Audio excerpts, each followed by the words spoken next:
Sekolah Minggu Amazing Kid GPDI Villa Melati Mas. Selamat pagi, selamat hari Minggu, selamat beribadah. Apa kabar kalian semua?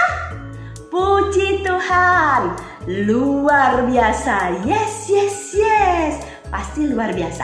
Anak-anak Tuhan selalu diberkati, dilindungi oleh Tuhan. Bangun pagi dengan tubuh yang sehat. Yuk, sebelum kita mulai, kita bersama-sama berdoa dulu. Lipat tangannya, tutup matanya, tundukkan kepala. Tuhan Yesus yang baik, kami mengucap syukur Tuhan, kalau pada pagi hari ini Tuhan kami bangun dengan tubuh yang sehat. Semua karena kemurahan dan kasih-Mu Tuhan. Saat ini Tuhan, kami akan memuji nama-Mu, kami akan mendengarkan firman-Mu. Terima kasih Tuhan Yesus, terima kasih Engkau berkati kami semua. Hanya di dalam nama Tuhan Yesus Kristus kami berdoa. Haleluya, amin. Yuk anak-anak, kita akan mulai ya. Kita akan buka di dalam Kisah Para Rasul pasal yang kedua, ya, Kisah Para Rasul pasal yang kedua ayat 1 sampai 13. Ya, judulnya di situ perikopnya adalah Pentakosta. Nah, anak-anak, kita nggak baca di sini ya. Nanti anak-anak setelah selesai boleh membacanya. Yang bisa membaca langsung baca sendiri, yang belum bisa membaca minta dibacakan orang tua atau kakak. Oke? Kisahnya di sini ya. Waktu itu setelah Tuhan Yesus disalibkan, kemudian hari ketiga dia bangkit, kemudian hari ke-40 Tuhan Yesus naik ke surga. Nah, sebelum Tuhan Yesus naik ke surga, ini gambarnya ya. Sebelum Tuhan Yesus naik ke surga, Tuhan berjanji, karena Tuhan sudah tidak lagi berada di dunia ini secara fisik ya. Jadi berjanji kepada murid-muridnya akan mengirimkan seorang penolong yang lain, yaitu Roh Kudus atau Roh Allah. Ya, Tritunggal yang ketiga, Allah Bapa, Allah Anak yaitu Tuhan Yesus Kristus, dan Allah Roh Kudus. Nah, Tuhan Yesus berjanji akan memberikan Roh Kudus. Nah, pada saat Tuhan Yesus sebelum naik ke surga, dia menjanjikan Roh Kudus. Tetapi murid-murid harus bertekun menantikan Roh Kudus, harus berdoa. Kenapa namanya Pentakosta saat Roh Kudus turun? Karena itu ada Penta 50 hari sesudah Yesus bangkit ya. Jadi setelah 40 hari Yesus naik ke surga, kemudian nanti ada 10 hari itu menantikan curahan Roh Kudus. Nah, setelah Yesus naik ke surga, mereka murid-muridnya pergi ke sebuah ruangan, ke sebuah rumah, kemudian mereka berdoa di sana. Mereka menantikan Roh Kudus. 1 hari, 2 hari, 3 hari, sampai akhirnya hari ke berapa? Ke-10. Hari ke-10 tiba-tiba datanglah bunyi seperti angin. Bunyi seperti angin berhembus ke rumah yang tempat mereka berdoa. Ya.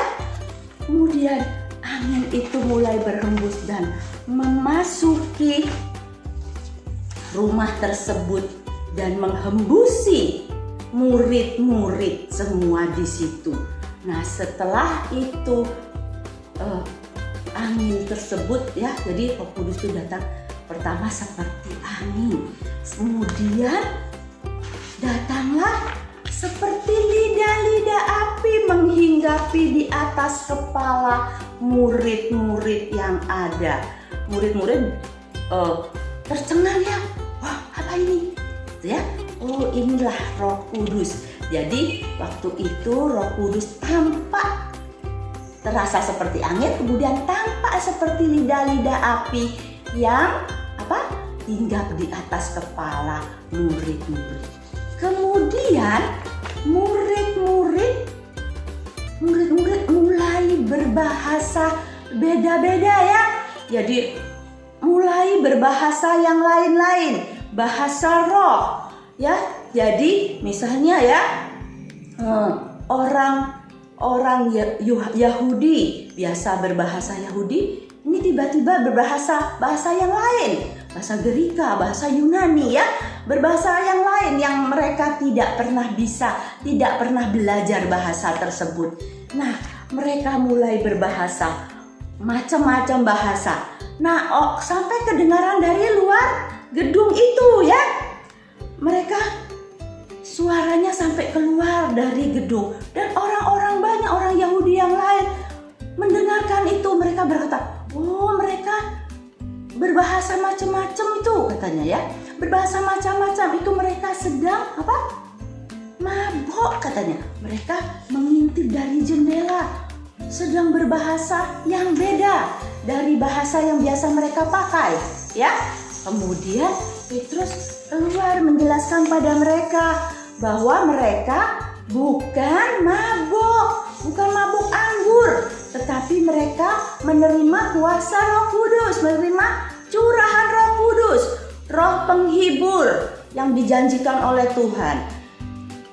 Petrus mengatakan kepada orang-orang semua di situ bahwa semuanya itu sudah tertulis dalam kitab suci, sudah dinubuatkan bahwa mereka akan menerima Roh Kudus, dan itu adalah janji Tuhan sebelum Tuhan Yesus naik ke surga. Nah, akhirnya banyak orang bertobat setelah Petrus berkhotbah. Banyak orang bertobat, bahkan 3.000 orang bertobat dan dibaptis. Nah, demikianlah anak-anak, kalau murid-murid bertekun di dalam doa untuk mendapatkan Roh Kudus, untuk menerima Roh Kudus, 10 hari menantikan Roh Kudus dicurahkan. Nah, anak-anak, kalau murid-murid aja bertekun selama 10 hari untuk menantikan Roh Kudus, nah kita di sini belajar. Anak-anak harus belajar bertekun di dalam Tuhan. Contohnya apa aja? Seperti yang Tante pernah katakan, Tante Maria pernah katakan, ada 3M. Ya, tekun memuji menyembah Tuhan, yaitu berdoa. Tekun berdoa, tekun membaca firman Tuhan. Yang belum bisa membaca, mendengarkan yang dibacakan oleh orang tua atau kakak-kakak kalian. Yang satu lagi, bertekun mengikuti ibadah. Mau ibadah online, ibadah onsite di gereja ya. Semua bertekun, belajar bertekun. Bertekun berdoa, bertekun baca firman, mendengarkan firman Tuhan, bertekun beribadah. Ada satu lagi, bertekun belajar, baik di sekolah maupun di rumah ya. Jangan lupa. Oke, sampai di sini kita akan ayat hafalan. Ayat hafalannya Kisah Para Rasul pasal 1 ayat 8. Bunyinya demikian.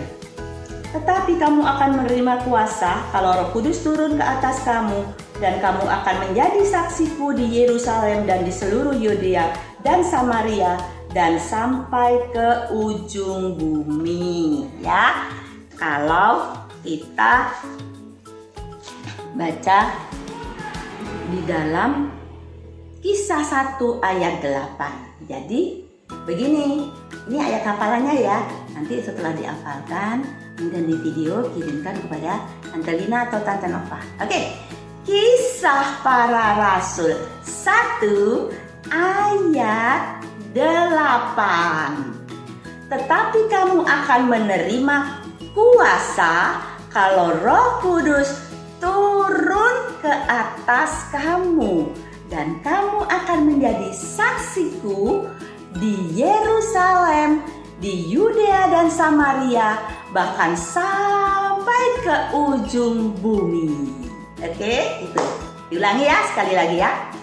Kisah Para Rasul 1 ayat 8. Tetapi kamu akan menerima kuasa kalau Roh Kudus turun ke atas kamu, dan kamu akan menjadi saksiku di Yerusalem, di seluruh Yudea dan Samaria, sampai ke ujung bumi. Oke, itu ya.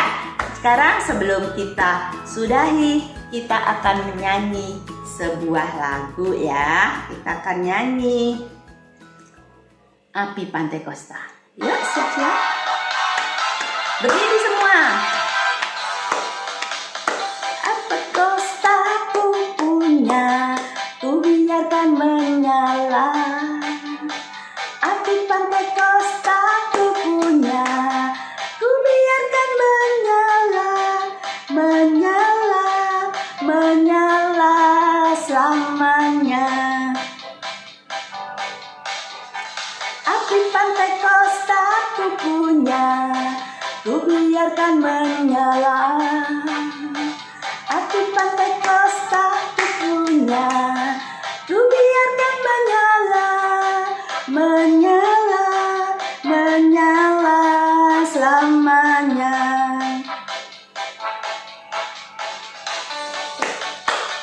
Demam, api Kristus sudah menyala. Api, api, api, api, api, api Kristus sudah menyala. Api Kristus sudah menyala. Api Kristus sudah menyala. Api, api, api, api, api, api Kristus sudah menyala.